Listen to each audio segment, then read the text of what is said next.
কান্তারের পথ ছেড়ে সন্ধ্যার আঁধারে সেকে এক নারী এসে ডাকিল আমারে, বলিল তোমারে চাই, বেতের ফলের মতো নীলাভ ব্যথিত তোমার দুই চোখ।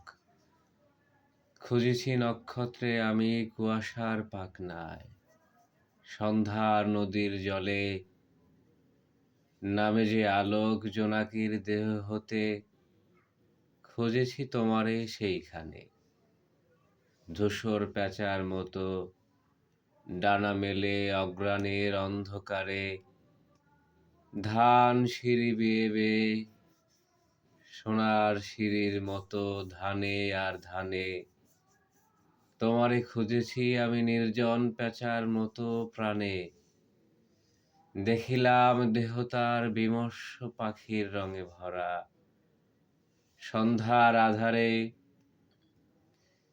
ভিজে শিশিরের ডালে সেই পাখি দেয় ধরা। বাঁকা চাঁদ থাকে যার মাথার উপর, শিঙের মতন বাঁকা নীল চাঁদ শোনে যার স্বর, কড়ির মতন সাদা মুখ তার, দুইখানা হাত তার হিম, চোখে তার হিজল কাঠের রক্তিম চিতা জ্বলে। দক্ষিণের শিয়রে মাথায়